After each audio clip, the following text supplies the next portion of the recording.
안녕하세요. 윤세준입니다. 오늘은 빌려준 돈 받는 방법에 대해서 간단하게 설명드리겠습니다. 유튜브 댓글로 빌려준 돈 받는 방법도 알려주세요 라고 하셔서 이 영상을 찍게 되었어요. 내가 궁금한 점이 있고 설명해줬으면 좋겠다 싶은 주제가 있으면 언제든지 댓글 남겨주세요. 먼저 돈을 빌려주기 전이라면 꼭 드리고 싶은 말은 반드시 서면으로 차용증 작성하시고 상대방 서명 날인까지 받으세요. 차용증 내용에는 빌려준 날짜, 대여 금액, 변제기, 언제까지 돈 갚아라 이런 내용은 꼭 쓰세요. 이자는 필수는 아닌데 기재하시면 좋고 예를 들어 연 5%, 연 10% 이런 식으로요. 보통 소규모 사업 동업자, 연인, 친구 사이에서 사이가 좋을 때 신뢰를 기반으로 돈을 빌려주는 경우가 상당수 있습니다. 사이가 좋을 때 돈을 빌려주면서 차용증을 하나하나 작성하는 게 경우에 따라서는 불편할 수도 있겠죠. 그런데 사이가 좋을 때 구두로 한 약속은 그 자체로 법적인 구속력이 있는 것은 아니에요. 우리 동업하는데 내가 투자금을 조금 더 넣고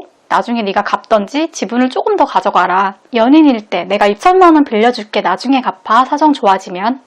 친구관계, 야 우리가 남이냐? 내가 1천만 원 빌려줄게 나중에 갚아. 이러지 마세요.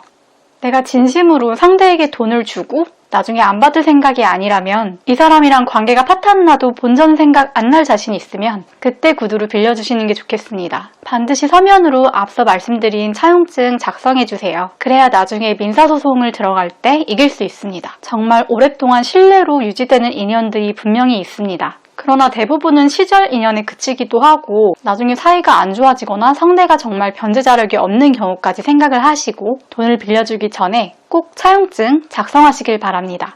그런데 차용증을 작성하지 않은 경우 일단 대여 금액, 빌려준 일자, 변제기, 언제까지 돈 갚아라 정리하셔서 상대방에게 내용 증명 보내시고 확인서도 받아두세요. 이때 상대방 서명 날인 꼭 확인하시고요. 가급적 텍스트로 남기시는 게 좋고요. 전화할 경우 녹음하세요. 이미 돈을 빌려줬다면 어떻게 해야 되는지 설명드릴게요. 대여금 반환 청구 소송은 내가 채무자에게 준 돈이 대여금인지 투자금인지 증여인지 소를 제기한 사람이 입증하여야 합니다. 사용증이 없다면 문자메시지, 통화 내역, 계좌 이체 내역, 내용 증명, 이메일, 기타 문서 등을 증거로 대여금인지 증여인지 판단할 수 있습니다. 대여금 반환 청구 소송의 핵심은 1. 채권자와 채무자 사이에 채무 변제를 약속한 사실, 2. 돈을 빌려준 사실, 3. 변제를 이행하기로 약속한 기간이 지난 사실을 입증해야 합니다. 빌린 돈을 갚지 않은 상대방을 상대로 형사 고소를 할 수도 있습니다. 형사와 민사는 별개의 절차이고 다음과 같은 경우에는 민사소송과 동시에 진행하기도 합니다. 채무자가 사기로 돈을 빌려간 경우 처벌을 받게 할 목적, 민사소송과 동시에 진행하면서 채무자를 압박할 목적, 채무자가 재산이 없거나 법인 명의로 채무를 지고 있는 등 민사소송을 통해 돈을 돌려받기 어려운 경우 형사 고소를 진행합니다. 모든 경우에 사기죄가 성립하는 것은 아닙니다. 단순히 채무자가 돈을 빌려간 후 돈을 갚지 않은 것은 민사상 채무 불이행일 뿐 형사 범죄인 사기죄에 해당하지는 않아요. 사기죄는 사람을 기망하여 재물의 교부를 받거나 재산상 이익을 취득한 경우 성립합니다. 따라서 돈을 갚을 의사나 능력이 처음부터 없었음에도 불구하고 채권자에게 돈을 갚을 거라고 속여서 돈을 빌린 후 갚지 않아야 합니다. 속인다는 것은 마치 대여금을 변제할 의사와 능력이 있는 것처럼 말이나 행동을 하는 것을 말합니다. 따라서 처음부터 갚을 생각이 없었거나 도저히 갚을 능력이 없었음에도 불구하고 거짓말한 경우, 사용 목적을 속이고 빌리는 경우 등 구체적으로 채권자를 속이고 돈을 빌린 후 갚지 않았다면 사기죄가 성립할 수 있습니다. 채무자가 재산 은닉 및 처분을 하여 변제할 재산이 없다면 어떻게 해야 될까요? 가압류, 가처분 등 채권 보전 조치, 사회행위 취소 소송을 할 수 있습니다. 집행이 문제가 되는 경우 기존 영상 중에는 채권 추심 영상을 참고해 주시면 됩니다. 채무자는 돈을 주지 않기 위해 자신의 재산을 처분하거나 다른 사람 명의로 변경할 수 있기 때문에 이러한 행위를 못하도록 채권 보전 조치가 필요합니다.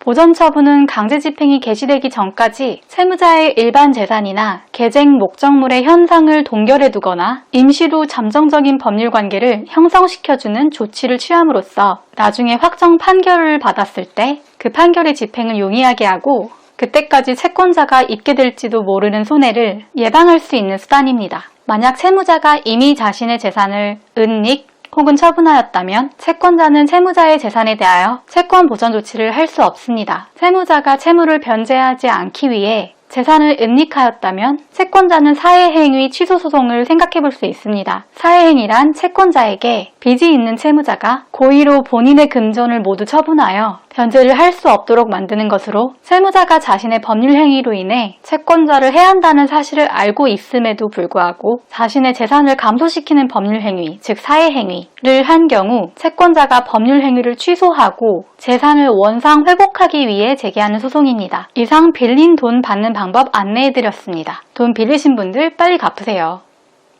다음 영상에서 뵙겠습니다. 감사합니다.